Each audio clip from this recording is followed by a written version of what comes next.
حبل الله جميعا ولا تفرقوا واذكروا نعمة الله عليكم إذ كنتم أعداء فألف بين قلوبكم فأصبحتم بنعمته إخوانا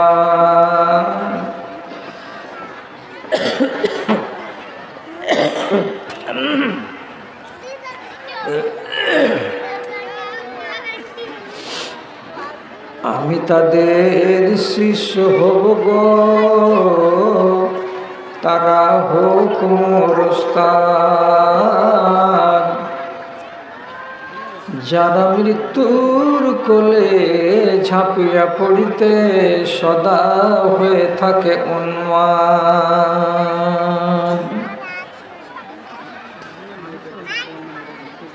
হৃদয়ে যখন জেগে ওঠে তাদের জেহাদের মিঠা উল্লাস, বছরের সুখ পরিহার করে করে স্বর্গের সুখ তল্লাশ।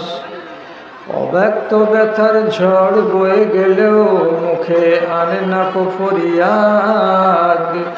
যারা মৃত্যুর কোলে ঝাঁপিয়ে পড়িতে সদা হয়ে থাকে উন্মাদ, সদা হয়ে থাকে উন্মাদ। ফাঁসির তপ্তে দাঁড়িয়ে যাহারা গাহে ভক্তি ত্যাগের গান,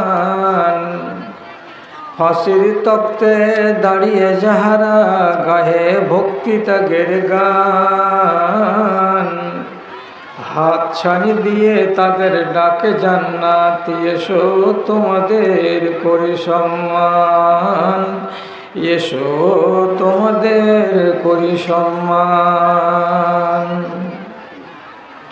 শাহী হাভেলিতে মেহমানি করো, আজ ভুলে যাও অবসাদ। যারা মৃত্যুর কোলে ঝাঁপিয়ে পড়িতে সদা হয়ে থাকে উন্মাদ, সদা হয়ে থাকে উন্মাদ।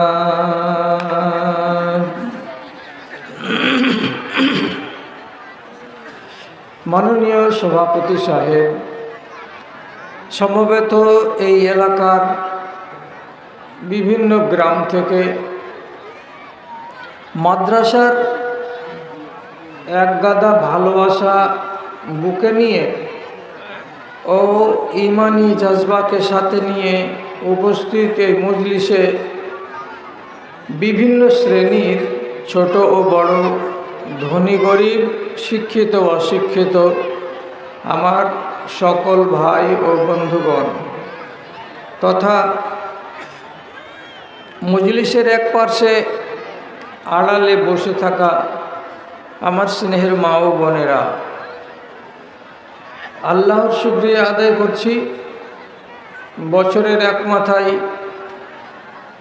আপনাদের সামনে এসে কিছু বলার সুযোগ পেয়েছি।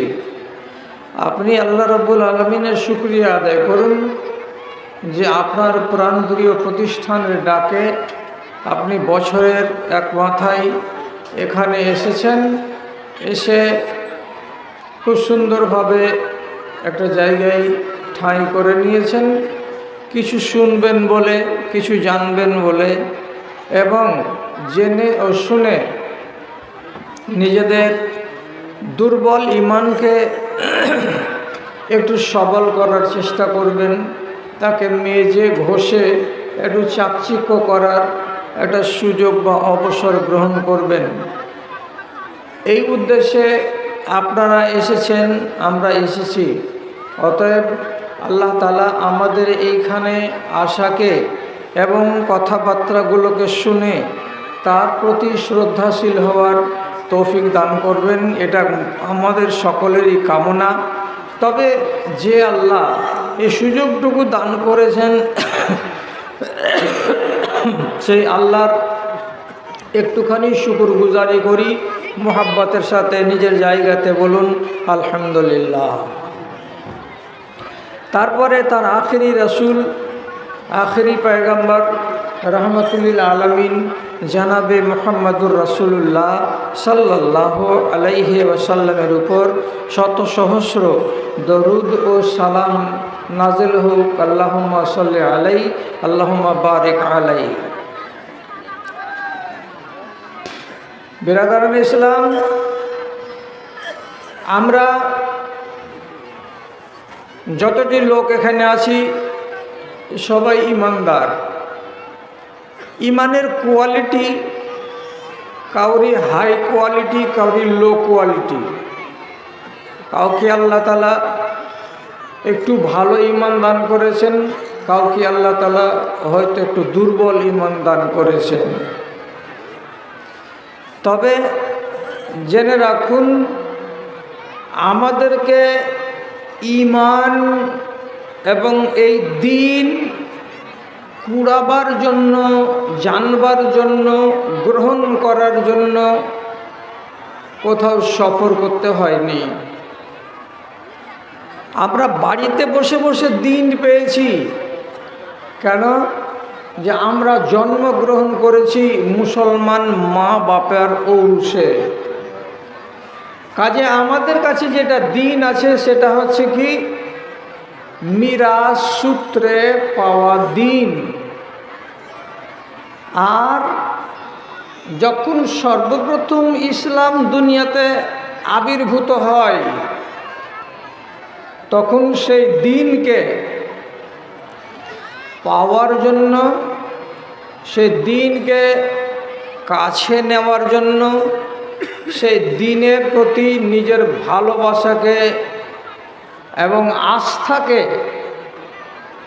প্রকাশ করার জন্য কিছু মানুষকে শ্রম দিতে হয়েছে, কিছু মানুষকে বাড়ি ঘর ছাড়তে হয়েছে, কিছু মানুষকে ধন দৌলত পর্যন্ত বিসর্জন দিতে হয়েছে শুধু নিজের ঈমানটাকে বাঁচাবার জন্য।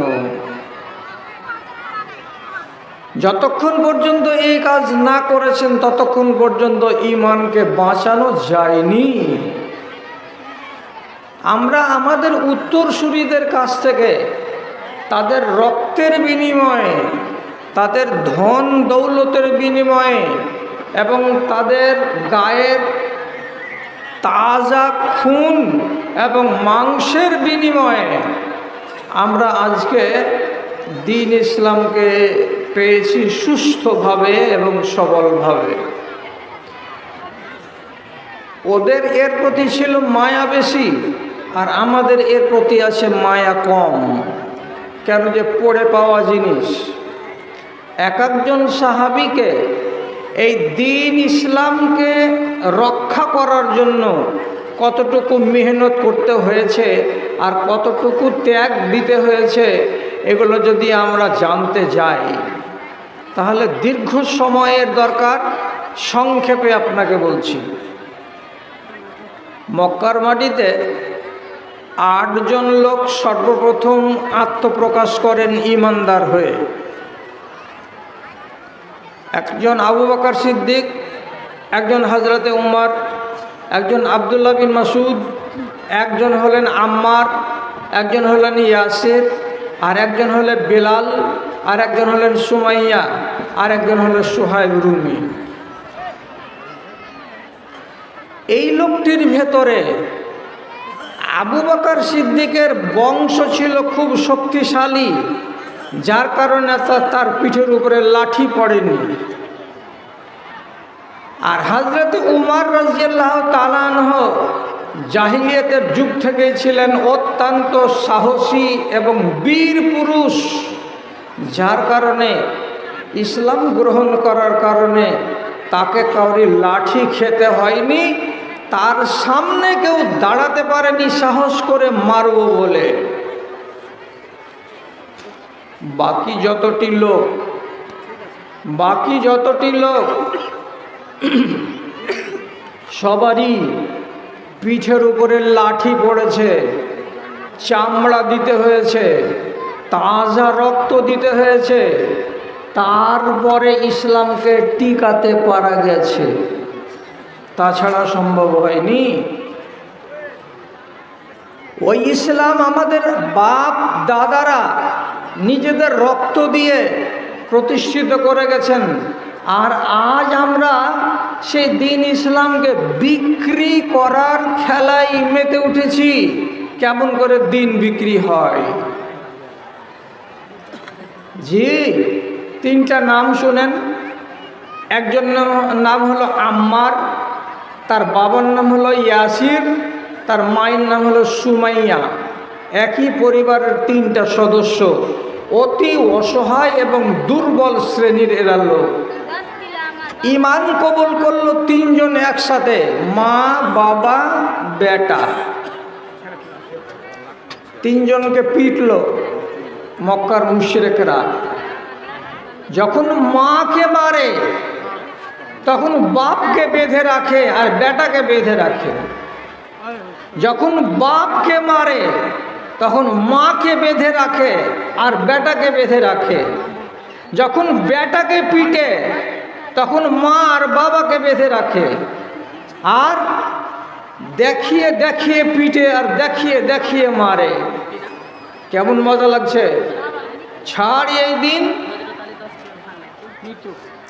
এই দিন ছাড়। না ছাড়তে গেলে পিটন ঘুষবে না। 8 দিন 10 দিন ধরে মার খাওয়া হয়ে যাচ্ছে, কিন্তু লোকগুলোকে সোজা করা যায় না। শেষ পর্যন্ত আবুল আহাবের মতো জল্লাদ, সুমাইয়ার মতন একটা অবলা নারী তার কাছে গিয়ে তার শরমগাহে বল্লম দিয়ে আক্রমণ করলো এবং শরমগাহকে ছেদ করে দিয়ে জ্যান্ত মানুষটাকে মেরে শেষ করলো। এটা হলো ইসলামের ইতিহাসের সর্বপ্রথম শহীদ এবং ইসলামের ইতিহাসে সর্বপ্রথম মহিলা শহীদ, যে নিজের দিন বাঁচাবার জন্য জানটাকে দিয়ে দিয়েছে। মার খেতে খেতে খেতে খেতে অনেক দিন পর বাপকে আর বেটাকে ভিটা থেকে উৎখাত করে দিল। দেওয়ার পরে আবুল আহাব ওর জমিটাকে দখল করে নিল। আর যখন তার ভিটা মাটিকে দখল করে নিয়ে বেড়া লাগিয়ে দিল, একদিন রাসূলুল্লাহ চলে যাচ্ছেন ওইখান দিয়ে, তখন আম্মার এবং তার বাবা ইয়াসির চোখের পানি ঝরিয়ে ঝরিয়ে কান্না করতে করতে বলছেন যে আল্লাহ রসুল, সহ্যের একটা সীমা আছে, কতদিন এই নির্যাতন সহ্য করব। এই দেখুন একটা বাড়ি ছিল, সেই বাড়িটাও গত 20 দিন থেকে দখল করে নিয়েছে। যখন এই কথাটা রাসূলুল্লাহ শুনতে পেলেন, তখন আল্লাহ পাকের নবী ওদের দিকে আঙুল তুলে বললেন, ইসবির আলা ইয়াসির মাউইদুকুমুল জান্নাত। সবুর করো ইয়াসিরের পরিবার, সবুর করো ইয়াসিরের বাপ এবং বেটা, তোমরা তোমাদের ডিহে মাটি, তোমাদের ভিটে মাটি যদি দখল হয়ে যায়, এটা কোনো বড় কথা নয়। তোমরা যতক্ষণ পর্যন্ত দুনিয়াতে বেঁচে আসো ততক্ষণ তোমাদের ঘরের দরকার। এটা হলো অস্থায়ী ঘর। তোমাদের জন্য আল্লাহ রাব্বুল আলামিন আসমানের উপরে, আকাশের উপরে ঘর নির্মাণ করে রেখেছেন। চোখটাকে বন্ধ হতে দাও, নিজের ঘরটাকে দেখে নাও। বলে আল্লাহ, আমাদের জন্য ঘর তৈরি আছে, পাষাণ রেখে দিলাম বুকের উপরে, আর ভিটে মাটি বলে দাবি করব না। তার কিছুদিন পরে মারা গেল বাপ, তার মানে ইয়াসির। বেঁচে গেল একটাই ছেলে। একটাই ছেলেকে এবার পিটে আর বলে, তোর মাকে তো মেরে শেষ করেছি, তোর বাবা মার খেতে খেতেই মরেছে, আর তোকেও মার খেতে খেতে কবরে যেতে হবে, দিন ছাড়বি না ছাড়বি না। শেষ পর্যন্ত একদিন তারা এমন মারলো যে শেষের বেলায় ওকে বাধ্য করলো যে তুই নবী মুহাম্মদকে মন্দ বল, আর আমাদের দেবী দেবতাগুলোকে তার প্রশংসা কর। আমাদের যে খোদাগুলো আছে, লাত, উজ্জা, মানাত, আসাফ, নাইলা, দোয়ার, এইগুলোকে তুই ভালো বল, তাহলে লাঠি থামবে, আর না হলে লাঠি থামবে না। শেষের বেলায় মারের চোটে ওকে বলতেই হলো, রসুল্লাহ ভালো নয়, রসুল্লাহ ঠিকঠাক মানুষ নয়। তাকে কেন মেনেছি? তাকে মানাটা হয়তো ভুল হয়েছে, এবং যেগুলোকে আমরা পুজতাম সেগুলোই আমাদের ভালো, আমরা এগুলোকেই পুজছি, তো আমরা ঠিক কাজ করছি। তাহলে নকল খোদারও তারিফ করা হলো, আর নবী মুহাম্মদ সাল্লাল্লাহু আলাইহি সাল্লাম সম্পর্কে আলতো করে একটা মন্তব্য করা হলো, যে মন্তব্যটা তার জানে বরদাস্ত হয় না। মার বেজে গেছে সেদিন, বাড়ি থেকে ওখান থেকে ফিরে এসেছে আল্লাহ পাকের নবীর মসজিদে আসার পরে রাসূলুল্লাহকে বলছেন, তো রাসূলুল্লাহকে কিছু বলবেন তার আগে মুখ চোখ শুখা। তখন রাসূলুল্লাহ বলছেন, মা ওয়ারাকা ইয়া আম্মার, তোমার পিছনে কি ঘটনা ঘটেছে আম্মার, কি এমন তোমার হয়েছে, তোমার মনটা ভারী কেন দেখছি, তোমাকে ঝিমধরা কেন মনে হয়? তখন আম্মার বলছেন, আল্লাহ পাকের রাসূল, আমার সন্দেহ হচ্ছে যে আম্মারের বুকের ভেতরে ঈমান আছে না নাই, ঈমান আছে কি নাই এটার উপরে আমার এতটা সন্দেহ গাঢ় হয়ে গেছে, যার জন্য আপনার কাছে আমি এলাম। আমার যদি ঈমান থাকে তো ভালোই কথা, আর আমার ঈমান যদি না থাকে তাহলে আমি কেমন করে আমি ঈমান আনব? রাসূল বলছেন, কি হয়েছে? তো বলছে, আপনার ব্যাপারে ভালো মন্দ কথা বলতে বাধ্য করেছিল ওরা, আপনার ব্যাপারে আমি ভালো মন্দ বলেছি, এবং ওদের খোদাদের ব্যাপারে আমি একটা প্রশংসাও করেছি। না করতে গেলে ওরা আমাকে মেরেই যেত। অতএব আপনাকে যে খারাপ বলেছি, আপনার সম্বন্ধে যে বাজে মন্তব্য করেছি, তারপরে আমার ঈমান কেমন করে টিকে যায়? রাসূলুল্লাহ বলছেন, মার থেকে বেঁচেছ কিনা? মার থেকে বেঁচেছ? আচ্ছা, আমাকে যে তুমি মন্দ বলেছিলে, তোমার অন্তর কি বলছিল যে হ্যাঁ আমি সত্যি বাজে লোক? তিনি বলছেন, কাল্লা ওয়াল্লাহে, কসম আল্লাহ, আমার হৃদয়ের ভেতরে আপনার নামে জাররা বরাবর কুধারণা নেই। আপনাকে আমি নবী বলে মানি, আপনাকে আল্লাহর দূত বলে জানি, আপনাকে আখেরি পয়গম্বর আমি বিশ্বাস করি, আর এই বিশ্বাস আমার অন্তরের ভেতরে পাহাড়ের মতো মজবুত হয়ে আছে, কিন্তু ঠেলার নাম বাবাজি, জান বাঁচাবার জন্য আমি মুখেই কথাটা বলেছি। ঈমানকে টিকাবার জন্য এত মার চলছে। শেষে আল্লাহ পাকের নবী তাকে শিখিয়ে দিয়ে বলছেন, যাও, এবার থেকে তোমাকে শিখিয়ে দিলাম, ইনাদু উদ, ওরা যদি আবার তোমাকে এমন কথা বলতে বলে তো তুমি বলে দিও। আবার যদি তারা বলে মুহাম্মদকে তুমি মন্দ বলো, তো মুহাম্মদকে মন্দ বলে দিবে। ওদের বুতের যদি প্রশংসা করতে হয় তো প্রশংসা করে দেবে, এতে তোমার ঈমান যাবে না। কেন যে কালবহু মুতমাইন্নুন বিল ঈমানে, তোমার অন্তরের ভেতরে আল্লাহ রাব্বুল আলামিন ঈমান মজবুত করে দিয়েছেন। তাহলে যত মার পড়েছে তোমার উপরে, ঈমান যদি মজবুত না থাকতো তাহলে তুমি কোনোদিন এত লম্বা সময় ধরে সহ্য করতে পারতে না। নিশ্চয়ই তোমার ঈমানটা পাকা আছে। যতবার বলবে বলো। তাহলে ঠেলা পড়লো বলে আমি মুখে বাজে কথা বললাম, যেই কথাটা আমার অন্তরের সঙ্গে মেল খায় না। আমার অন্তরে আছে এক ধারণা, আর আমি মুখে বলছি আর এক ধারণা। এইরকম কথা বলাটা বিপদের কালে জায়েজ।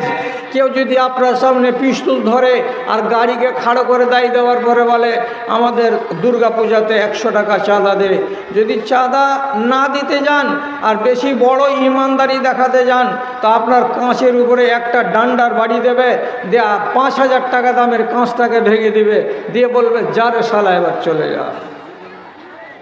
আক্কেলের কাজ হলো নিজের হৃদয়ের ভেতরে ঘৃণাকে পুষে রাখুন এবং ঘৃণাকে পুষে রেখে 100 টাকা চাঁদা ওইখানে দিয়ে দেন, আর দেওয়ার পরে নিজের কল্যাণ হাসিল করুন। রাসূলুল্লাহর হাদিস থেকে এটা আমি প্রমাণ পাচ্ছি। তাহলে তাদের যদি রক্ত না ঝরতো তো ঈমান আমাদের কাছে আসতো না।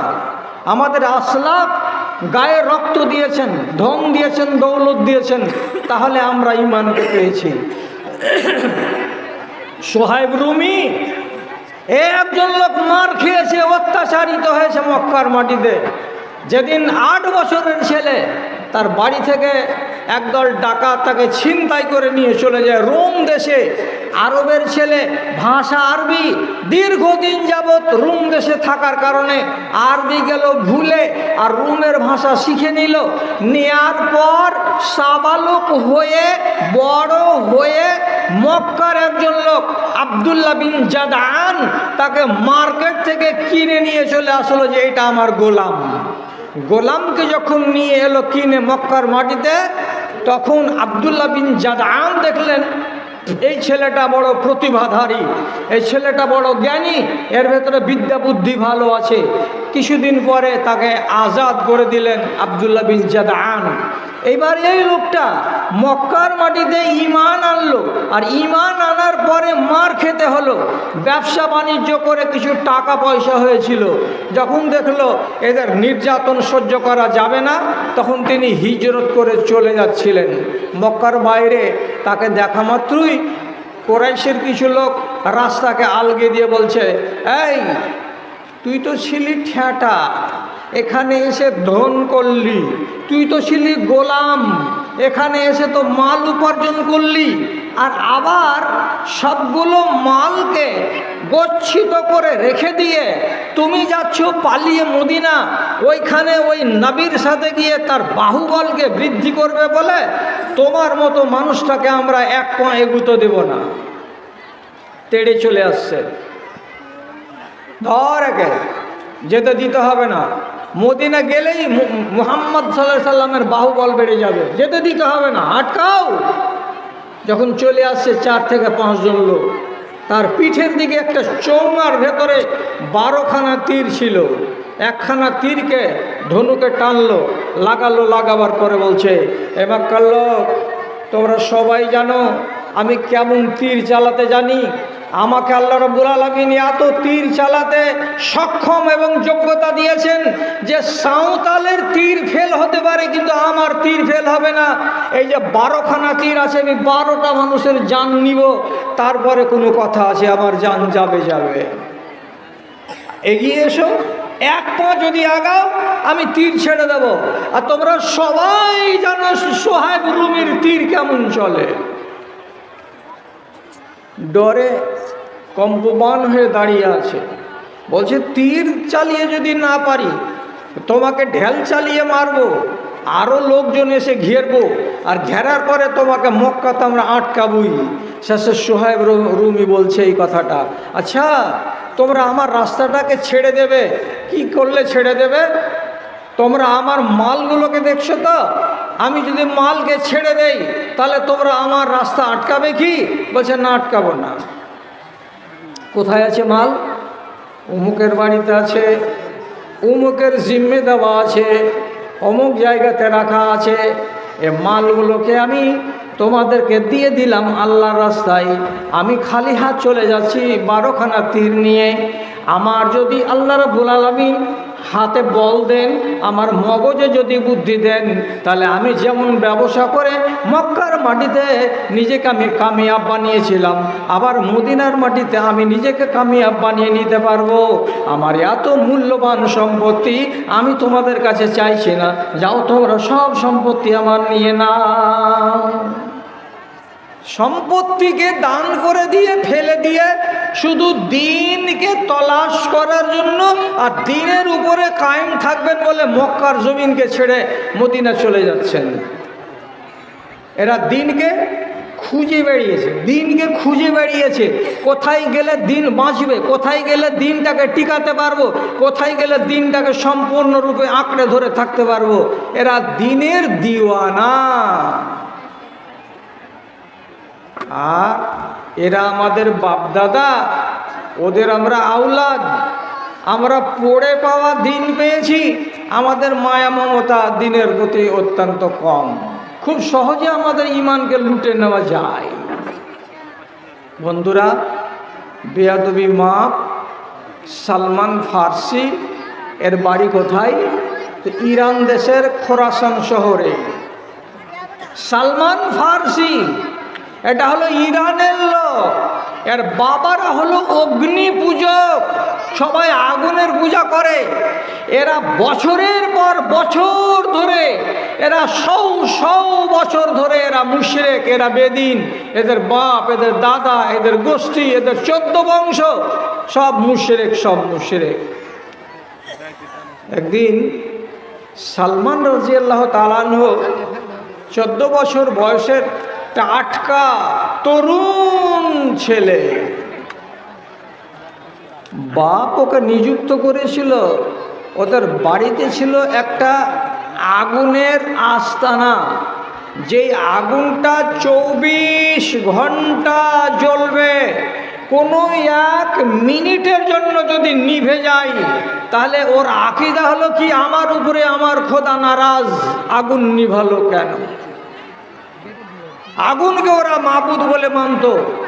সেই আগুনের পূজা করার জন্য এই যে সালমানের বাবা নাম্বার 1 আবেদ, সব সময় একটা লোককে নিযুক্ত করে রাখত।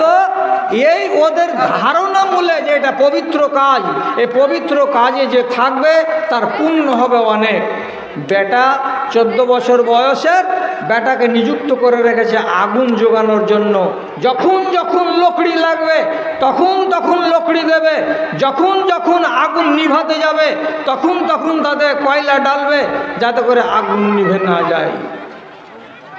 একদিন সালমানকে ওর বাবা বলছে, বেটা আজ বিশেষ কারণে আমি আমার কামাত বাড়িতে যেতে পারবো না। এটা হলো বাটনা, আর এইখান থেকে ধরে নিন 10 কিলোমিটার দূরে, 7 কিলোমিটার দূরে শ্রীপুর স্ট্যান্ডের কাছে ওর কামাত বাড়ি আছে। ওখানে বাগান আছে, বসতি আছে, জমি আছে, জিরাত আছে। তো বলছে, বেটা রে, আজকের মতো তুই চলে যা তো বাপ, ওখানে একটু জমির খবর টবরগুলো নেগা। আমি বাড়িতে আছি, আমি কয়লা দেবো, আমি লকড়ি দেব, আগুন জ্বলতে থাকবে, আর আমার ঘর গৃহস্থালিতে এখানকার একটা হিসাব নিকেশ করা হবে। তুই একটু সারাটা দিন ওখানকার ডিউটি করে আয় তো বাপ। সালমান ফার্সি চলে গেলেন বাপের কথা অনুযায়ী এখান থেকে 10 কিলোমিটার দূরে তার বাপের বাগান বাড়িতে। ওখানে গিয়ে দেখছেন একটা ছোট্ট গির্জা। এই গির্জা ঘরের কাছে 7-8 জন লোক, এরা খ্রিস্টান, ওদের নিজের ধর্ম অনুযায়ী দাঁড়িয়ে দাঁড়িয়ে ইবাদত করছে, অর্থাৎ নামাজ পড়ছে। নামাজ যখন শেষ হলো তখন হযরত সালমান ফার্সি ওদেরকে ডেকে বলছেন, মাজা আনতুম তা'মালুনা, তোমরা এটা কি করছিলে ভাই? তো বলছে, আমরা আল্লাহর ইবাদত করছিলাম। বলছে, আল্লাহর ইবাদত করছিলে এরকম করে? বলে, হ্যাঁ। তখন নিজে নিজে বলছে, দীনুকুম আহসানু মিন দীনে আবাই, আমার বাপের ধর্ম থেকে তোমাদের ধর্মটা বেশি পছন্দ লাগলো, আমায় বেশি ভালো লাগলো। তখন ভালো যে লাগলো, তো ভালো লাগলো তো তারপরের দিন বাপকে বলছে, আব্বা আজকেও আমি কামাত বাড়িতে যাব। তো যাও। 2 দিন গেল, 3 দিন গেল, আর লোকগুলোকে প্রত্যেক দিন নামাজ পড়তে দেখে, আর দেখার পরে আস্তে আস্তে ওকে ভালো লাগলো। তখন বলছে, আপনাদের ধর্ম সম্বন্ধে যদি আমি বেশি বেশি করে জানতে চাই, আর ধর্মর আমি আবেদ হয়ে যাই, আলেম হয়ে যাই, তাহলে আমাকে কি করতে হবে? তখন ওইখানকার অল্প জ্ঞানী খ্রিস্টান কয়টা বলছে, সিরিয়া তোমাকে চলে যেতে হবে, ওইখানে আমাদের বড় পাদ্রী আছে, বড় মাওলানা আছে, ওর কাছে গেলে তোমাকে 1 গাদা ইলিম দেবে, ওখানে গিয়ে তুমি পণ্ডিত হতে পারবে। তোমার বাড়ি যাবে কবে? বলছে, আমরা আগামী 13 তারিখে বাড়ি যাব। বাপকে এসে বলল, বাজান আমি বাড়িতে আছি। আছি করতে করতে 13 তারিখের দিন নওজোয়ান ছেলে বাড়ি থেকে আউট। বাড়িতে নাই তো নাই, ওই কাফেলার সঙ্গে পুরো 15 দিনের রাস্তা অতিক্রম করে সিরিয়া চলে গিয়ে এক পাদ্রীর কাছে গেল। 8 বছর থাকলো পাদ্রীর কাছে। কি শিখলো? ঈসা নবীর ধর্ম সম্বন্ধে কিছু নলেজ পেল। আর তারপরে যখন পাদ্রী মারা যাচ্ছে তখন তাকে একটা কথা বলে যাচ্ছে, দেখ আমি মরে যাওয়ার পরে তোর মতো ছেলে যদি কাউরি কাছে থেকে আরাম পায় আর আরো কিছু বেশি শিখার চেষ্টা করে তো তাহলে তোমাকে চলে যেতে হবে সিরিয়া থেকে এদিকে, সিরিয়া থেকে নিচু দিকে চলে আসতে হবে। একটা শহরের নাম বললো যে এইখানে, নামটা মগজে নেই আমার এখন। লোকটা মরে যাওয়ার পরে সে চলে আসলো সিরিয়া এবং সৌদি আরবের মধ্যবর্তী জায়গায় এখানে আর এক পাদ্রীর কাছে। পাদ্রীকে এসে বলছে, হুজুর 8 বছর ওই পাদ্রীর সেবা করলাম, আপনার কাছে এসেছি, আপনি আমাকে দিয়ে খিদমত নেন আর আপনার দিন সম্পর্কে জ্ঞান দেন। তবে আমার মনের কথা হলো এই, আমি এখন পর্যন্ত মনে হয় আসল দিন পাইনি। আসল দিন কোথায় পাওয়া যাবে আপনি বলুন তো? এই পাদ্রীর আল্লাহ ভালো করে দুনিয়াতে, ও কিন্তু সত্য কথা বলে দিল। কি সত্য কথা বলল? যে দেখো আমরা তাওরাত পড়েছি, পড়ে জানতে পেরেছি মক্কার মাটিতে খেজুরের বাগান বিশিষ্ট এলাকায় মদিনার মাটিতে একজন লোক আত্মপ্রকাশ করবে, তিনি হবেন শেষ নবী, তার কাছেই পাওয়া যাবে আসল দিনটা, এছাড়া কোনো মানুষের কাছে আসল দিন পাওয়া যাবে না। কবে আসবে? কবে আসবে? বলছে কবে আসবে? আমি যা পড়ে দেখেছি সময় হয়ে গেছে, চলে আসবে, তুমি অপেক্ষা করো। এইবার এই জায়গাটাতে ছিল মদিনা থেকে কয়েকজন লোক গেল ব্যবসা করতে ওই এলাকায়, এরা ইহুদি। আর যেখানে ছিল সেখানেও ছিল এক ইহুদির এলাকায়। কথা প্রসঙ্গে এরা বলছে চলো আমাদের দেশ যাবা বলে যখন রাস্তাতে বের হলো, রাস্তাতে ধোকা দিয়ে ছেলেটাকে গোলাম বানিয়ে নিল। আর গোলাম বানিয়ে নেওয়ার পরে মাঝখানে 2 বছর তাকে গোলামি জিন্দেগি বাধ্য করলো রাখতে, রেখে শেষের বেলায় মদিনার ইহুদিদের কাছে বিক্রি করে দিল। যেই ইহুদিদের বাড়ি নবীজির মদিনা মসজিদ থেকে মাত্র 8 থেকে 9 কিলোমিটার দূরে, ওই গ্রামের ইহুদি কিনে নিয়ে তাকে চলে আসলো নিজের গ্রামে। আর রাসূলুল্লাহ মদিনা চলে এসেছেন। মদিনাতে চারিদিকে হাল্লা হয়ে গেছে, একটা দাবি এসেছে, একটা এই হয়েছে, একটা সেই হয়েছে। এই বলে যখন আওয়াজ শুরু হয়ে গেছে তখন যেই মালিকের বাগানে কাজ করছিলেন সালমান ফার্সি, সেই বাগানে 2 ভাই, এক ভাই মদিনা থেকে খবর নিয়ে ভাইয়ের কাছে যা বলছে, বড় ভাই খবর শুনেছ?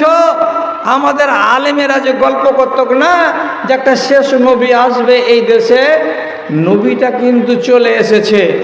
কোথায় দেখলি রে? তো বলছে তো এখান থেকে খানিকটা দূরে কুবা নগরী, আর কুবা নগরী থেকে 4 কিলোমিটার দূরে একটা জায়গাতে ওরা মসজিদ করেছে, ওখানে নামাজ পড়ছে। একটা লোককে ওরা নবী বলে মানছে, ওর পিছন দিকে 200-500 জন লোক আছে।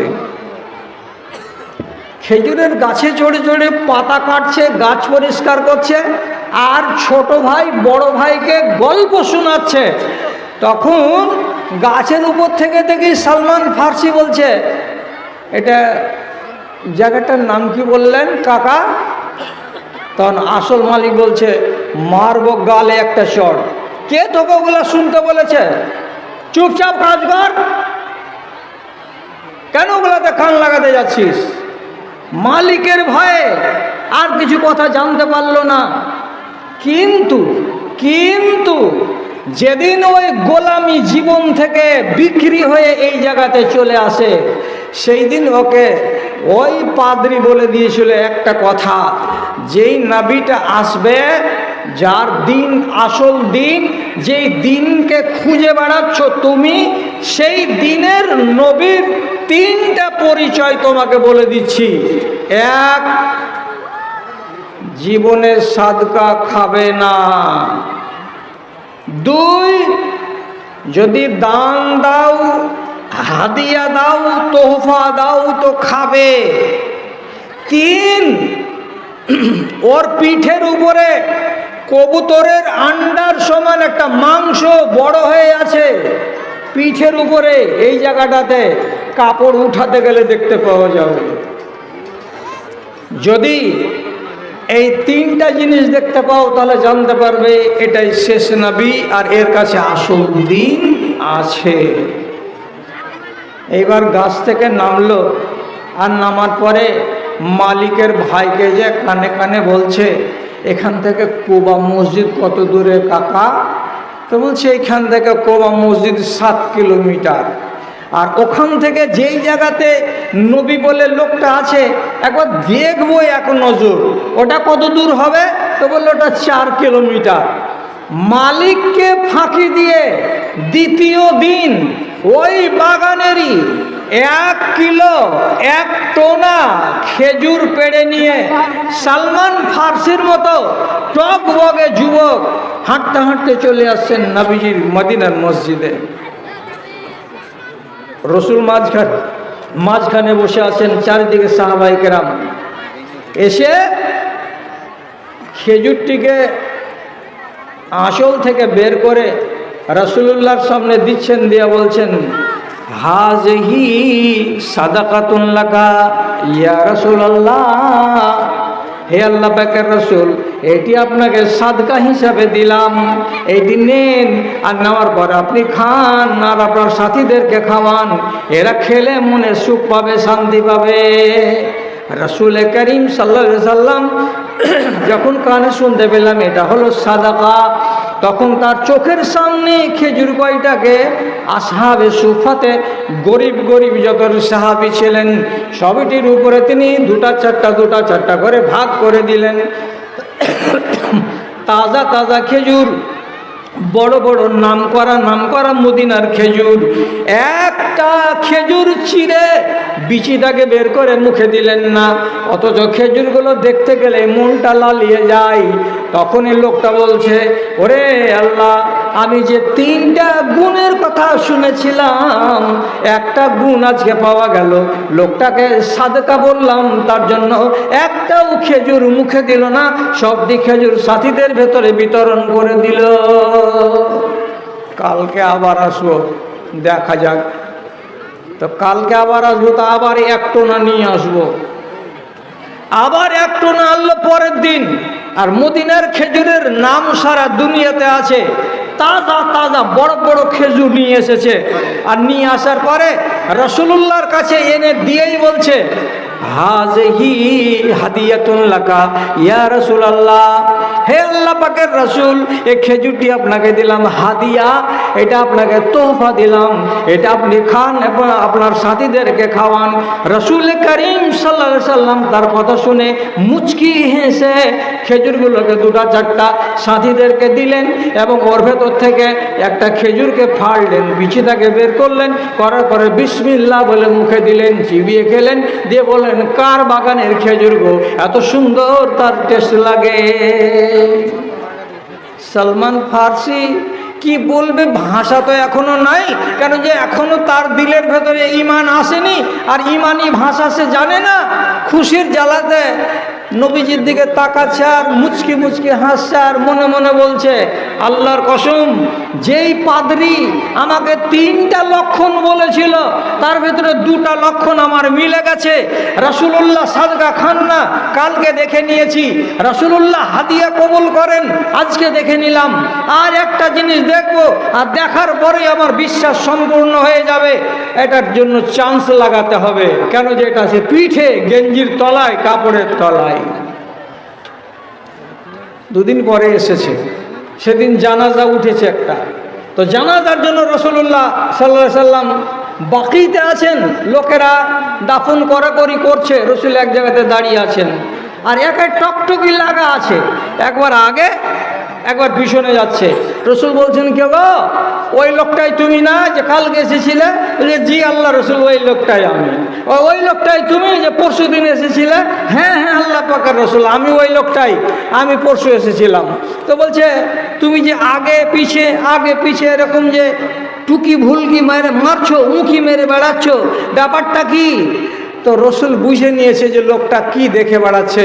তো একবার করে পিছন দিকে গিয়ে আল্লাহ রসুলের জামাতে গেঞ্জিতে চাদর এমনি করে হাত দিচ্ছে, আর দেওয়ার পরে হাতটাকে বাহানা করে নাড়ছে, নাড়ার পরে টেনে নিচ্ছে, বারে বারে হাত দিচ্ছে, সাহস করতে পারে না যে এটাকে উল্টাই। আল্লাহ রসুল মনে মনে বলছেন, তোমার মনে কি খোরাক চাইছে ওটা আমি বুঝতে পারছি। তখন রসুল করিম সাল্লাল্লাহু আলাইহি সাল্লাম চাদরটাকে এমনি করে সরালেন, আর যেমনি সরালেন দেখছে পিঠের উপরে একটা আন্ডা ছোট্ট মাংসপিণ্ড উভরে আছে। এটা হলো রাসূলুল্লাহর মুজিজা। উনি যেমনি দেখতে পেলেন, দেখার সাথে সাথে এমনি করে হাত লাগিয়ে আর হাতটাকে এরকম করে চুমু খেয়ে নিলেন। আর নেওয়ার পরে এইবার রাসূলুল্লাহকে বলছেন, আল্লাহ পাকের রাসূল, আমি আপনার সাথে থাকব, আমি আপনার দলে থাকব, আপনাকে আমি নবী বলে বিশ্বাস করি, আমি আপনাকে নবী বলে মানব। তার জন্য আমাকে কি করতে হবে? আমি আমার পরীক্ষায় পাশ করেছি, আপনি আমাকে আর আজমাশ করিয়েন না। কেন যে আমাকে কোনো রাহেব বলেছিল আপনার পিঠের ওপরে একটা আন্ডার সমান মাংসপিণ্ড উভরে আছে, তাও দেখতে পেলাম। আপনি সাদকা খান না, তাও দেখতে পেলাম। আপনি হাদিয়া কবুল করেন, তাও দেখতে পেলাম। আপনি যে শেষ নবী, আর আপনার কাছে যে দিন পাওয়া যাবে, যেই দিনকে আমি খুঁজে বেড়াচ্ছি, এই দিন থেকে আপনি আমাকে দূরে করবেন না। দয়া করে আপনি আমাকে দিনের বুদ্ধি ভেতরে সামিল করুন। রসুলুল্লাহ ওকে তাসাল্লি দিয়ে মসজিদে নিয়ে আসলেন। ঈমান তো কবুল হলো। তারপরে রসুল করিম সাল্লাল্লাহু আলাইহি সাল্লাম একটা হাদিস বললেন, যে হাদিসটাকে কিয়ামত পর্যন্ত যদি মুসলমানেরা আর কিয়ামত পর্যন্ত যদি আলেমে দ্বীনেরা একবার করে হাদিসটাকে পকেট থেকে বের করে আর রাসূলুল্লাহর হাদিসটাকে একবার করে চুমা খায়, তবুও মনে হয় হাদিসটার হক আদায় হবে না। রাসূলুল্লাহ কি বলছেন? লাউকান আদ-দীনু বিসুরাইয়া লা ইয়াতি বিহি রাজুলুন মিন আহলি ফারিস। এরে আমার সাথীরা, যতজন মদিনার মসজিদে আছো রে, তোমরা কান খুলে শোনো, যদি আল্লাহ রাব্বুল আলামিন তার দ্বীনটাকে আমার দ্বারাই দুনিয়াতে না এনে ওই দ্বীনটাকে যদি সুরাইয়া নক্ষত্রের উপরে রেখে দিতেন আর বলে দিতেন, ওরে দুনিয়ার মানুষেরা, সুরাইয়া নক্ষত্রের উপরে দ্বীন ইসলাম রাখা আছে, যাও তোমরা ওখান থেকে পেড়ে নিয়ে আসো, এই কথা যদি আল্লাহ তাআলা বলতেন, তাহলে আমরা মক্কার লোকেরা কেউ পারতাম না, আমরা মদিনার লোকেরা কেউ পারতাম না। একমাত্র এই একজন লোক, যার বাড়ি হলো ইরান দেশে, ইরান দেশের এই নওজোয়ান, যদি সে দিনটাকে সুরাইয়া নক্ষত্র থেকে পেড়ে আনতে হতো, সেখান থেকে এসে পেড়ে নিয়ে আসতো, তাকে কোনো দিন আটকানো যেত না। বাহারে কামিয়াব ছেলে। এইবার ঈমান কবুল করার পরে রসুল বলছেন, আল্লাহ রসুল, ওয়াদা ভঙ্গ হয়ে যাচ্ছে। কি? আমার যে মালিক আছে ইহুদি, ইহুদির কাছ থেকে ছাড়া পাবো কি করে? তো রসুল বললেন, যাও, তোমার মালিক কি কি নিবে ছাড়া পাওয়ার জন্য। ওকে গিয়ে বলা হলো, আমি তোমার মালিকানায় থাকবো না, আমি আসল দিন পেয়ে গেছি। যেই দিনের খোঁজে আমি 14 বছরের ছেলে আমার বাপের জমিদারিকে লাত মেরে দিয়ে বেরিয়ে গেছিলাম, যেই দিনের খোঁজে 8 বছর এক পাদ্রীর আন্ডারে থেকেছি, যেই দিনের খোঁজে আর একজন পাদ্রীর কাছে 4 বছর জীবন কাটিয়েছি, আর এক জায়গাতে গোলাম হয়ে বিক্রি হয়ে গেছিলাম, ওখানে 2 বছর জীবন কাটিয়েছি।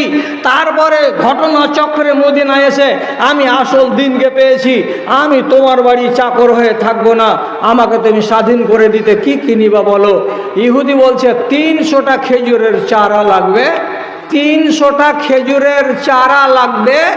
মানে ওরা খেজুরের চাষ করা লোক, তো খেজুরের চারা লাগবে কটা? তো 300টা খেজুরের চারা লাগবে। আর তোমাকে 200 দিরহাম ক্যাশ টাকা ঘুরে দিতে হবে, তাহলে তোমাকে আমি আজাদ করবো, না হলে আজাদ করবো না।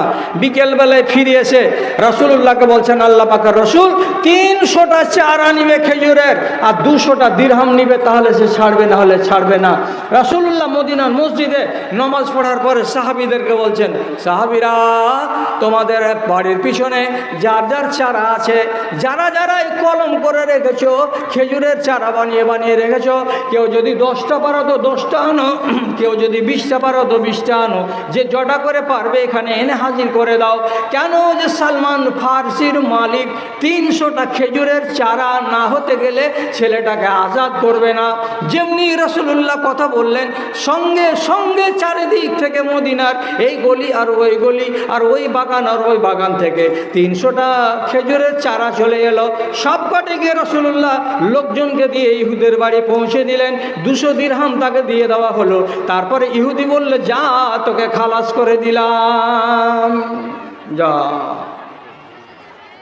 সালমান ফার্সি বড় কষ্ট করে দিন পেয়েছেন, সেই দিনকে টিকিয়েছেন আরও অনেক ঘটনাচক্র তার ঘাড়ের উপর দিয়ে, তার মাথার উপর দিয়ে বয়ে গেছে।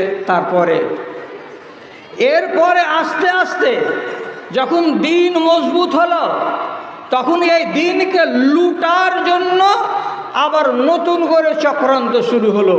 দিন কি করে লুটা যায়? তো দিনকে লুটা তো সহজ। কি করে লুটে নেওয়া যাবে? মানুষকে যদি টাকার লোভ দেওয়া যায়, দিন লুটে নেওয়া যাবে। মানুষকে যদি পদের লোভ দেওয়া যায় তো দিনকে লুটে নেওয়া যাবে। এই জন্য চারিদিকে যত শত্রু ছিল সব সময় টার্গেট করে রেখেছে যে এদের কাছ থেকে দিনকে ছিনতাই কেমন করে করা যায়। এরা কি সহজ মানুষ? এরা কি চারটিখানেক ইমানের মানুষ যে এদের ইমানকে আমি 3 পয়সা 4 পয়সাতে ছিনিয়ে নিতে পারবো তাদের কাছ থেকে? কথা শুনুন, কথা শুনুন, অনেক কাজ দিবে। কথা শুনুন, কোরআন এবং হাদিস ভিত্তিক আলোচনা আপনার সামনে আনছি। কাব বিন মালিক বলে এক সাহাবী তাবুকের যুদ্ধে যেতে পারেননি। 81 জন লোক, 81 জন লোক রাসূলুল্লাহ তাবুকের যুদ্ধ থেকে ফিরে এসে 81 জন লোককে ডেকে মসজিদে বললেন, কেন যাওনি বলো? কে বলছে আল্লাহর কসম আমার এই হয়েছিল, ও বলছে আল্লাহর কসম এই হয়েছিল, এ বলছে আল্লাহর কসম এই হয়েছিল। এই করতে করতে করতে করতে 78 জন লোক বাহানা করে ছাড়া নিয়ে নিল। আর 3 জন লোক পাওয়া গেল মাত্র। এরা 3 জন লোক সত্য কথার উপরে অটল থেকে গেল। দিয়ে বলছে, রসুল কোনো ওজর নাই, কোনো আপত্তি নাই, বিনা কারণে বাড়িতে থেকে গেছি, যা বলবেন বলেন। 3 জন লোক, তাদেরকে আল্লাহ পাক রসুল বাইকাট করে দিলেন। বাইকাট কি বললেন? মদিনার যত লোক আছো, এই 3 জন লোকের সাথে তোমরা কেউ কথা বলবে না, লেনদেন করবে না, এদের সাথে তোমরা উঠা বসা কেউ করবে না। এরাকে বয়কট করে দেওয়া হলো। 3 জন লোক। তো তার ভেতরে একটা লোকের নাম কি বলছি, কাব বিন মালিক। 40 দিন যখন বয়কটের জীবন কেটে গেল। আপনি বয়কট বুঝেন? গায়ে কোনোদিন আপনাকে বয়কট করেছিল কেউ? ওকে এক ভরা করে দেওয়া, তার মানে কি টিউবওয়েলে পানি আনতে আসবে তো কেউ চালা করবে না, সালাম দিবে তো কেউ সালামের জবাব দিবে না। ও যদি বলে যে ভাই তুমি হাট যাবে না, উত্তর দিবে না। তোমাকে যদি এসে বলে 1.5 কেজি চাল দাও তো, ওই জন্য না এখানে পাওয়া যাবে না। ওর সঙ্গে কোনো কথা নেই, কোনো লেন নাই, কোনো দেন নাই, কোনো চালা শব্দ নাই, একদম সব ছিন্ন। একাই দিন কাটাও। 40 দিন যেদিন পুরা হয়ে গেল, তখন রাসূলুল্লাহ আর একটা ফরমান জারি করে বলছেন, এই 3 জন লোক, তোমরা 3 জন লোক তোমাদের নিজের বাড়িওয়ালি 3টাকে বাপের বাড়ি রেখে এসো। প্রত্যেকের বিবি আছে, বাড়িওয়ালি আছে। রাতের বেলায় ফুসুর ফুসুর করছো, দিন কেটে যাচ্ছে। দিনের বেলায় ফুসুর ফুসুর করছো, দিন কেটে যাচ্ছে, রাত কেটে যাচ্ছে। তোমাদেরকে এখন জীবনে কষ্ট ভালো হয়ে লাগেনি, বিবিকে বাড়ি থেকে হাঁকাও। আর যেমনি বিবিকে বাড়ি থেকে হাঁকাও বলা, কাব বিন মালিক নিজের স্ত্রীকে যে কাঁদতে কাঁদতে বলছে, তুমি আজকে বেলা 10টার সময় বাপের বাড়ি চলে যাও। কেন? যে আল্লাহ পাকের রসুল বলেছেন বিবিকে রাখা চলবে না, বয়কট হবে হাই কোয়ালিটির। এত টাইট বয়কট যে তুমি আবার পাশে ছিলে, এখন আর তুমিও থাকতে পারবে না। বিবি চলে গেল, হয়ে গেলেন একাই। শুধু দিন আর রাত কান্না করা আর নামাজ পড়া, বাড়িতে আর মসজিদে, বাড়িতে আর মসজিদে। যখনই নামাজ পড়তে যান মদিনার মসজিদে, রাসূলুল্লাহ এখানে বসে আছেন, জেনে শুনে রাসূলুল্লাহর 3 হাত 4 হাত ডানে অথবা বামে নামাজে দাঁড়াচ্ছেন। তো উনি বলছেন, আমি টেয়ার চোখে এমনি বাঁকা চোখে আমি রসুলকে দেখছি যে আল্লাহ রসুল কী করছেন। তখন দেখছি যে রসুল আমার দিকে এমনি করে দেখছেন, আর আমি যখন সালাম ফিরে দিচ্ছি তখন রসুলুল্লাহ আর এদিকে ওইদিকে দেখেন না, মুখটাকে নিচু করে থাকছেন। আমি মনে মনে বলছি কত বড় আসামি আমি গো, আল্লাহ পাকের রসুল আমার সাথে কথাও বলছেন না আর আমার দিকে তাকাচ্ছেনও না। নমাজে দাঁড়াচ্ছি তখন তিনি সবই করছেন, আর নমাজ থেকে আমি সালাম ফিরে দিচ্ছি তখন উনি এদিক ওদিক আর দেখছেন না। আমি নিশ্চয়ই পাপী। কত খাকসারি নিজের মনের ভেতরে এলো। শেষ পর্যন্ত একদিন মদিনার মার্কেটে গেছে, মার্কেট ঘুরতে 10টা লোকের সাথে দেখা হবে, কথা বলবো, একটু মনটা হালকা হবে। এমন সময় একটা দোকানের বারান্দাতে বসেছিলেন কাব বিন মালিক। ওই জায়গাতে গাসসান প্রদেশ থেকে গাসসানের রাজা একটা ছোট্ট চিঠি দিয়ে তার পিয়নকে পাঠিয়ে দিয়েছে, আর ওই পিয়ন মদিনার লোককে দেখে বলছে, হ্যাঁ গো, আপনাদের মধ্যে একটা লোক আছে তার নাম কাব বিন মালিক। লোকটা কোনটা গো? বলছে ওই যে বারান্দায় বসে আছে, ওই লোকটার নাম কাব বিন মালিক। ওর কাছে গেল, আর যে এ হলো খ্রিস্টান, তো নিজের ধর্মের সালাম দিল, মুসলমানদের সালাম নয়, কাব বিন মালিককে সালাম দিল, ওর সালাম দিয়ে কাব বিন মালিকের কাছে গিয়ে এই ছোট্ট চিঠিখানাকে বের করে দিয়েছে। দেওয়ার পরে বলছে, গাসসানের রাজা আমার হাতে চিঠিটা দিয়েছেন, এই চিঠিটা নেন আর পড়েন, আর পড়ার পরে আমাকে জবাব দেন। আমি জবাব বয়ে নিয়ে যাব, আবার গতকাল পরশু 3 দিন লেগে যাবে। আমি আমার রাজাকে গিয়ে বলবো কি জবাব পেলাম। কি লেখা আছে চিঠিতে? একবার সহি রিওয়ায়াত। কি লেখা আছে? বাদশাহ লিখছে, ইন্না সাহেবাকা কদ জাফাকা আলহিক বিনা নওয়াসিকা। এ কাব, শুনেছি তোমাদের নেতা তোমার সাথে অবিচার করেছে, অন্যায় করেছে, তোমাকে বয়কট করেছে, আর তোমার মতো ইজ্জতওয়ালা সাহাবীকে বেইজ্জত করে দিয়েছে।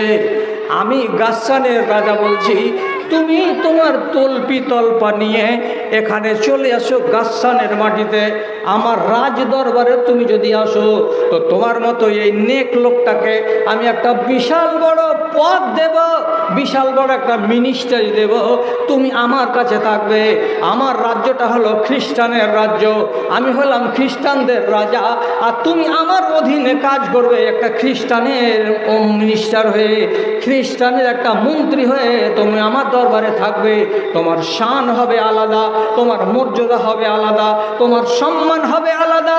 চলে এসো, চলে এসো, আমি বুক পেতে তোমাকে কবুল করে নিব, ওখানে আর তুমি থাকিও না। কি দিবে? চলে গেলে মিনিস্টার হওয়াটা লাভের না লোকসানের? পশ্চিমবাংলার লোক বলেন তো একবার, মিনিস্টার হওয়াটা লাভ না লোকসান? অজকচি দেখতে পেয়েছি না? লাভের না লোকসানের? অত জ্ঞান কেন দিব আপনাকে? পঞ্চায়েতের মেম্বার হওয়া লাভের না লোকসানের? 6 লাখ টাকা দিয়ে কেন পঞ্চায়েতের লড়াই লড়ছে? বেয়াদবি মাপ, এরা যেন খবরটা পৌঁছে না দেয়। পশ্চিমবাংলার মালদহ জেলার এই 3টা থানার ভেতরে কোনো এক থানার কোনো এক পঞ্চায়েত সমিতিতে কোনো এক মুসলমান 96 লক্ষ টাকা দিয়ে পঞ্চায়েত সমিতির সভাপতি হয়েছে। লাভ না আছে তেমনি পদ কাকে বলে? রাজা কি বলছে, আমার কাছে এসো, খ্রিস্টান হয়ে যাবে, আমি আমার রাজপ্রাসাদে তোমাকে মিনিস্টার বানিয়ে রাখবো। কত বড় ইজ্জত! তোমার গাড়িতে খালি লাল আলো জ্বলবে, পিক পিক পিক পিক করে, যেদিকে যাবে 10টা করে পুলিশ ঘুরবে। এত বড় ইজ্জত কে দেবে গো? চিঠিটা পড়লো, পড়ার পরে জেবে ভরলো, আর ভরার পরে বাড়ি এলো। বাড়ি আসার পরে রাত লাগলো। এশারের নামাজের পরে জৈতুনের তেল দিয়ে একটা ছোট কুপি জ্বালালো, চিরাগটাকে জ্বালিয়ে চিরাগের সামনে নির্জনে অন্ধকারে বসে আবার চিঠিটাকে বলছে। চিঠিটা পড়ছে কি, ইন্না সাহেবাকা কাদ জাফাকা আলহিক বিনা নওয়াসিকা। তুমি, তোমার নেতা তোমার উপরে জুলুম করেছে, অবিচার করেছে, তুমি মদিনাকে ছেড়ে দাও, মদিনাকে ফেলে দাও, আর দিয়ে আমার কাছে চলে এসো, আমি তোমাকে গদিতে বসিয়ে দেব, আমি তোমাকে ইজ্জতের জায়গায় নিয়ে চলে যাব। কথাটা যখন পড়লেন, নির্জনে বসে বসে, বাড়িতে বিবি নাই, ছেলে পিলে আর কেউ নাই, একাই একাই চোখের পানি ঝরালেন মন ভরে। আর ঝরাবার পরে নিজেই প্রশ্ন করছেন আর নিজেই জবাব দিয়ে বলছেন, এ কাব, তোর ইমানকে কেনার জন্য মূল্য চড়া দেওয়া হয়েছে, ইমান বেচবি কি বেচবি না? ওরে, ইমানের সওদা হবে, এ কাব, ইমান বিক্রি হবে। এত বড় মূল্য দিয়েছে, এই মূল্যের বিনিময়ে ইমান ছাড়বি না? ছাড়বি না? ইমান বেচবি না? বেচবি না? যদি ইমান বিক্রি করে দিস তাহলে দুনিয়াতে অনেক ইজ্জত পাবি, সম্মান পাবি। দুবার চারবার ভাবতে ভাবতে, চোখের পানি মুছতে মুছতে শেষের বেলায় এই চিঠিখানাকে ধরে চেরাগের আলোতে, প্রদীপের আলোতে এমনি করে ধরে নিলেন। আস্তে আস্তে আস্তে আস্তে চিঠিখানা পুড়ে একেবারে ছাই হয়ে গেল। তারপরে সে বলছে, মাওলা, ওরে আমার আল্লাহ, আমাকে যে প্রস্তাব দেওয়া হয়েছিল সেই চিঠিটাতে আমার দিনকে কেনার জন্য, আমার ইমানকে কেনার জন্য, আমি সে চিঠিখানাকে জীবনের মতো পুড়িয়ে দিলাম, যাতে আমাকে পড়তেও না হয় আর তার সম্বন্ধে আমাকে ভাবতেও না হয়। আমার উপরে যা হবে, যা তা আমি মেনে নেব, কিন্তু আল্লাহ পাকের নবীর ছায়াতল থেকে আমি দূরে হরগিজ যাব না। যেই নবীর কাছে থেকে আমি জ্ঞান পেয়েছি, বিদ্যা পেয়েছি, বুদ্ধি পেয়েছি, আমি আখেরাতের খোঁজ পেয়েছি, আমি দুনিয়ার খোদাগুলোকে লাত মেরে দিয়ে এক আল্লাহর ইবাদতে মগ্ন হতে পেরেছি। সেই নবী যদি আমাকে সাজা দিয়ে থাকেন, সেই নবীর সাজা মেনে নিয়েছি। আল্লাহ তাআলা নিশ্চয়ই নিশ্চয়ই একদিন না একদিন আমার কোনো না কোনো উপায় করেই দেবেন, করেই দেবেন। আমি হরগিজ ইমান বিক্রি করব না। হলো না ইমান বিক্রি, চিঠি পুড়ে গেল। আর তেসরা দিনের দিন আসমান থেকে আয়াত নাজিল হয়ে গেল। কি বলে নাজিল হলো? যাও, 3 জন লোক তোমাদের তওবা কবুল হয়ে গেছে। আর যেমন তওবা কবুল হয়ে গেছে কথাটা কানে শুনলেন, গায়ে ছিল 2খানা দামি দামি চাদর, 2খানাই চাদরকে সামনে একটা গর্বী লোক পেলেন, ওরা ঘাড়ে চাপিয়ে দিলেন, দিয়া বলছেন, আলহামদুলিল্লাহ, আল্লাহ তাআলা আমার তওবা কবুল করে নিয়েছেন। এর চাইতে আর বড় কথা কি? আমাকে আমার দিন বিক্রি করতে হয়নি, আমাকে আমার ইমান বিক্রি করতে হয়নি। কাকে বলে ইমান? ইমান, আপনাদের ইমান কাকে বলে? আপনাদের আর আমাদের ইমান কাকে বলে? তার উদাহরণ হলো এই যে রমজান মাসে কুমেদপুর হাটে সারাদিন গরুর পাইকারি করে 10 টাকার একটা ঠোঙ্গা নিয়ে বগলে দাবিয়ে নিয়ে সন্ধ্যার ট্রেনে উঠে গেছে বিনা টিকিটে।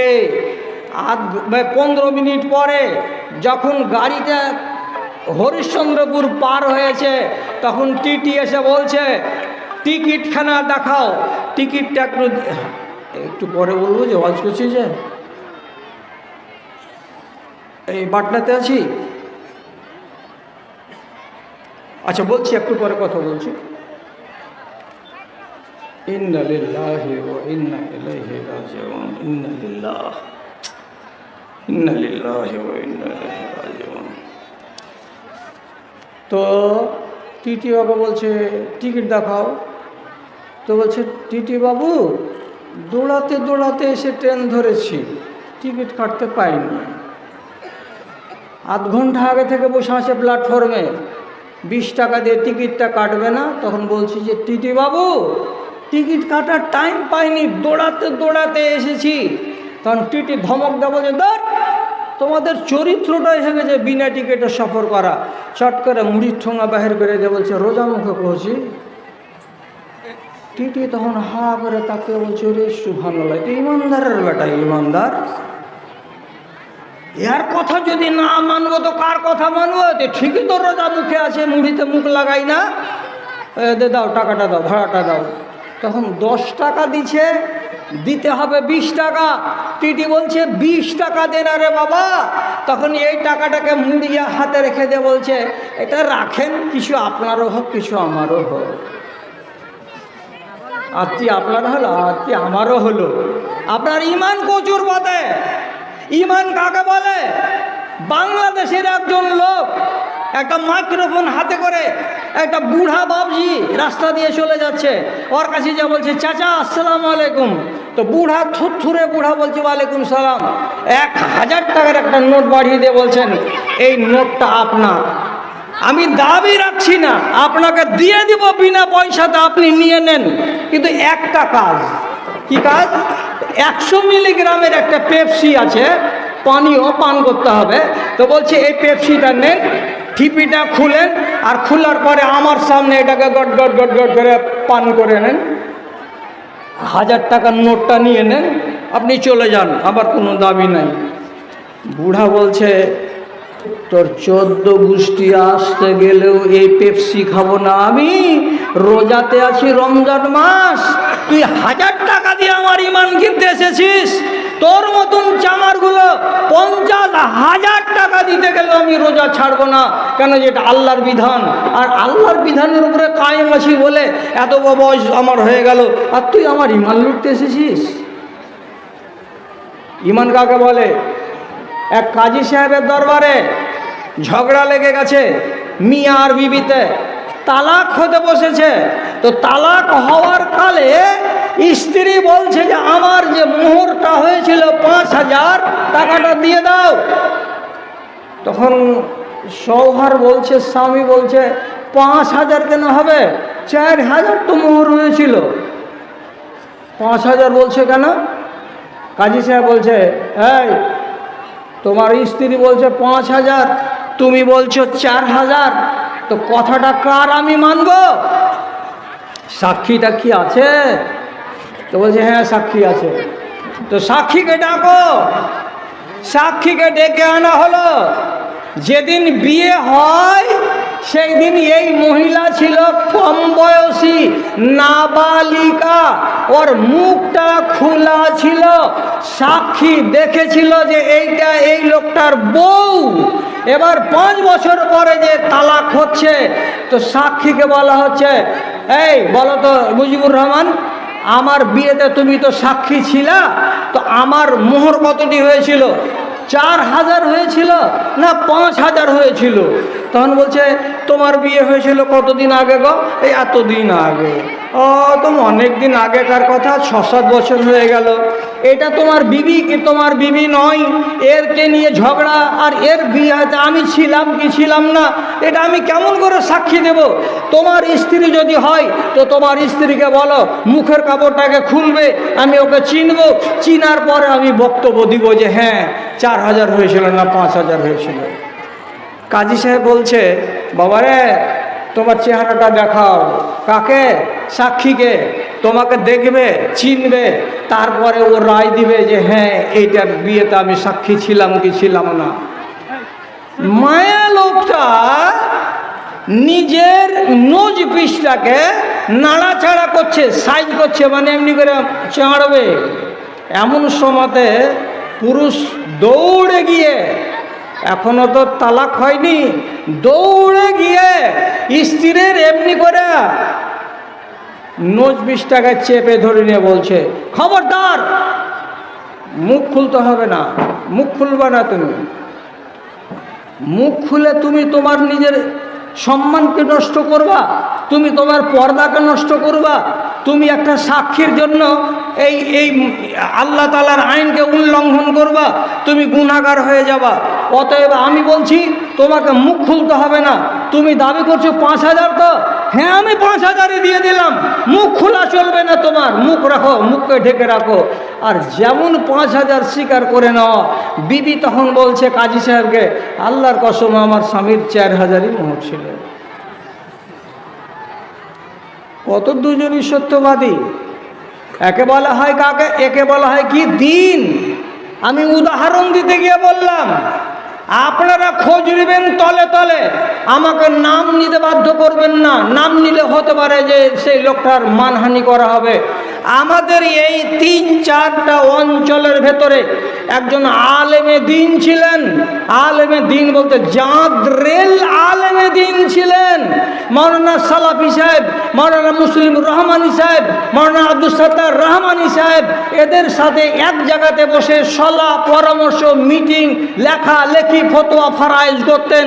এমন একজন আলেম যখন তিনি রিটায়ার হলেন চাকরি থেকে, পশ্চিমবঙ্গ সরকারের আইন অনুযায়ী তাকে বলা হলো, আপনি সার্ভিস বুকে আপনার স্ত্রীর ফটো জোড়া করে স্বামী স্ত্রীর ফটো লাগান, ওই ফটো আপনার স্ত্রীরও থাকবে, আপনারও থাকবে, আপনার মরার পরে আপনার স্ত্রী টাকাটা পাবে। এই জন্য নিয়ম হলো যে কোনো সার্ভিস হোল্ডারকে মিয়া বিবির জোড়া ছবি লাগবে। আয়েশ মৌলভী দিয়েছে ওর জোড়া ছবি, আমিও দিয়েছি জোড়া ছবি, বাড়িওয়ালির মুখ খোলা আছে। ওই মাওলানাকে যখন বলা হলো আপনি সিঙ্গেল ছবি কেন দিয়েছেন, আপনার স্ত্রীর ছবি কই? ও যে আমার স্ত্রীর ছবি লাগবে না, আমার স্ত্রী পেনশন নিবে না।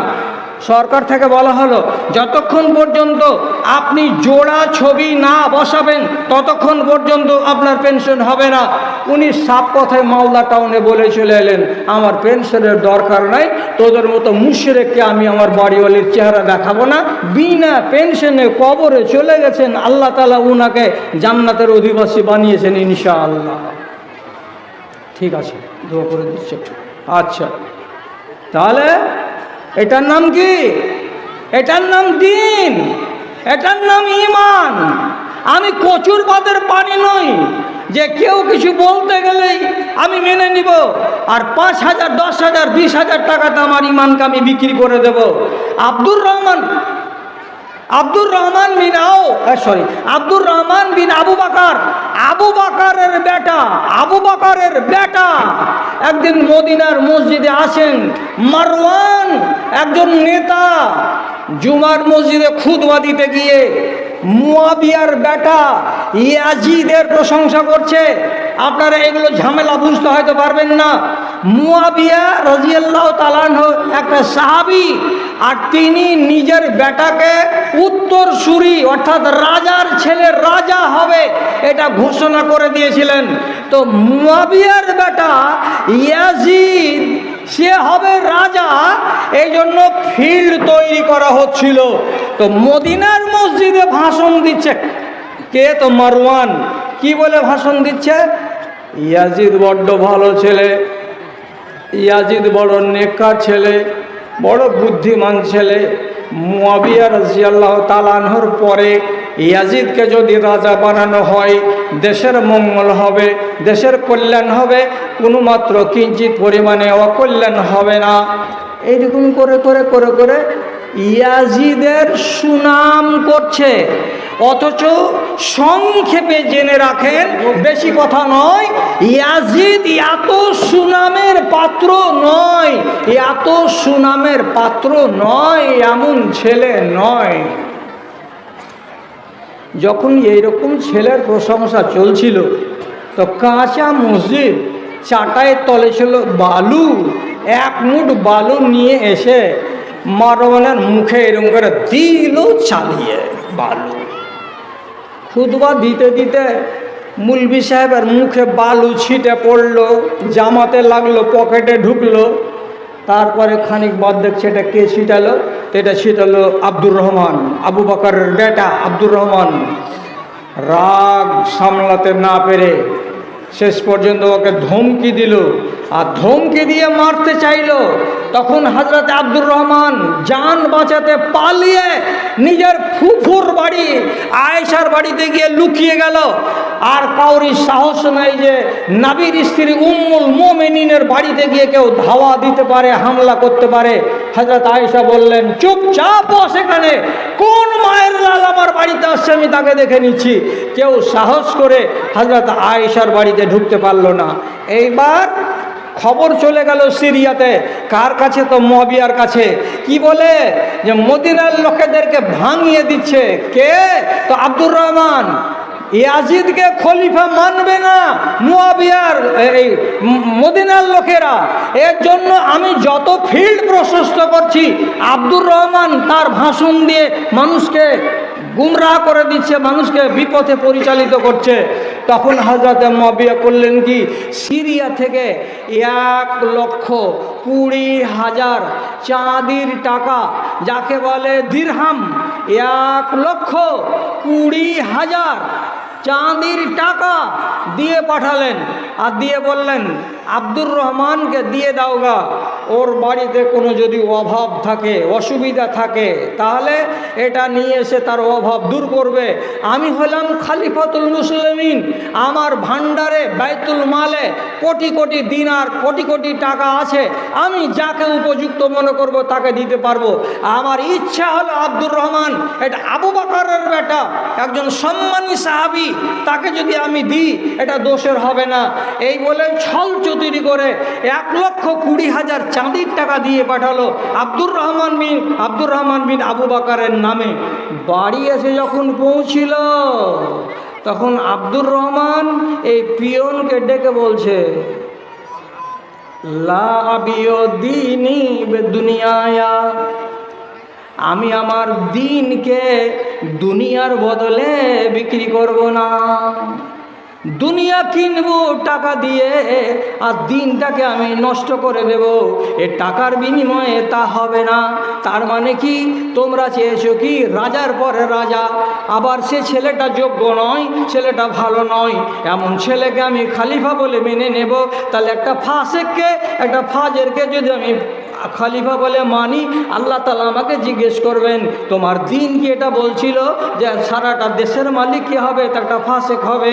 তোমার মতো ইমানদার কেন এটা কথা মানতে গেল? এই জন্য তোমাকে চুপ করাবে বলে 1,20,000 টাকা দেওয়া হয়েছে, এটা নাও নিয়ে তুমি চুপ করে যাও। আব্দুর রহমান বলছেন আমি টাকা নিব না, আমার দিন বিক্রি করব না, আমি টাকা নিব না, আমি আমার ইমানকে বিক্রি করব না। টাকা নিয়ে যাও, টাকা নিয়ে যাও। কাকে বলে দিন? কাকে বলে? দিনকে নষ্ট করা খুব সহজ। আজকের জামানায় মুসলমান নর নারীরা কথায় কথায় পদে পদে পায়ে পায়ে নিজেদের ঈমানকে নষ্ট করে যাচ্ছি আমরা। 1000 বার বলার পরেও, 1000 বার আপনাকে শেখানোর পরেও কিন্তু তারা নিজেদের ঈমানকে নষ্ট করতে চায়নি। ঈমান নষ্ট হয় কিসে? যতক্ষণ পর্যন্ত আপনি আল্লাহ এবং আল্লাহ রসুলের কথাকে সব দিকে না মেনে নেবেন ততক্ষণ পর্যন্ত আপনি মুমিন হতে পারবেন না। আল্লাহ কোরআনে বলছেন মুসলমান হয়ে থাকবে, মুসলমান হয়ে বাঁচবে, আর আল্লাহ রসুলের সবটি কথাকে যেদিন আপনি পাই করে মেনে নেবেন সেই দিন আপনাকে মুমিন বলা যাবে। আর মুমিন হয়ে মরলে ডাইরেক্ট জান্নাতি, মুহসিন হয়ে মরলে ডাইরেক্ট জান্নাতি। আর মুসলমান হয়ে যদি মরেন তাহলে 100% গ্যারেন্টি নাই আপনি মরেই জান্নাতি, বরং ফাঁড়া আছে, মরার পরে আগে আপনাকে লাল ঘরে যেতে হবে, তারপরে আসবেন জান্নাতে। ঈমান পাকা নাই, শতকরা 98 জন লোকের ঈমান পাকা নাই। কি করে ঈমান পাকা নাই? একটা শুধু কথা বলবো, বলে বল শেষ করে দেবো। তা কি জমিন কার? 3-4টা লোক বলেন যেখানে